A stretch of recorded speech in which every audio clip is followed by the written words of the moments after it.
এই মুহূর্তে সরকার এবং নির্বাচন কমিশনের প্রধান লক্ষ্য সংসদ নির্বাচন। এমন কথা জানিয়ে প্রধান নির্বাচন কমিশনার এএমএম নাসির উদ্দিন বলেছেন, ফেব্রুয়ারি থেকে এপ্রিল এই দুই সময় ধরে ভোটের প্রস্তুতি নেওয়া হচ্ছে এবং যথাসময়ে নির্বাচনের তফসিল ঘোষণা করবে নির্বাচন কমিশন।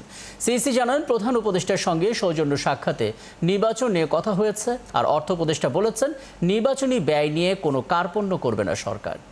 ফারজানা আক্তারের প্রতিবেদন। বৃহস্পতিবার রাষ্ট্রীয় অতিথি ভবন যমুনায় প্রধান উপদেষ্টার সাথে সৌজন্য সাক্ষাৎ করেন প্রধান নির্বাচন কমিশনার।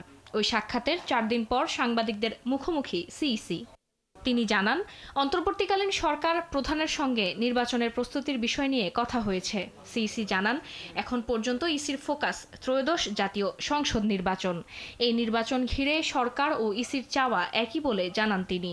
উনি যেটা জানতে চেয়েছেন যে উনি একটা free fair and credible election জাতিকে উপহার দিতে চান, আমাদের প্রস্তুতি আছে কিনা জাস্ট এইটুকু উনি জানতে চেয়েছেন। আমরা বলছি যে আমরা প্রস্তুতি ফুল গিয়ারে নিচ্ছি।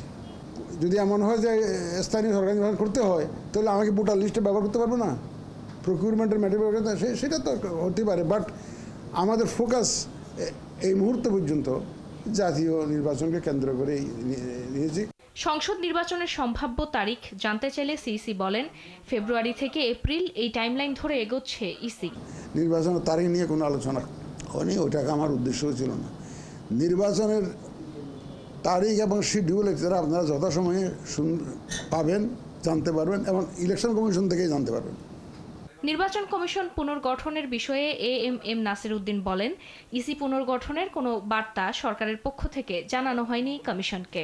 কেন দিবে? আমরা কি কোনো ইলেকশন করেছি? আমরা কোনো লিস্টে রিগিং করছি?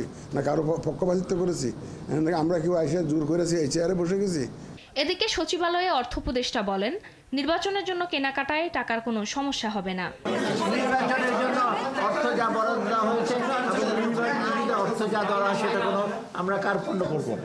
গত সপ্তাহ থেকে ভোট কেন্দ্রিক বিভিন্ন বিষয় নিয়ে বেশ তৎপরতা দেখা যাচ্ছে নির্বাচন কমিশনে। ফারজানা আক্তার, ৭১, ঢাকা।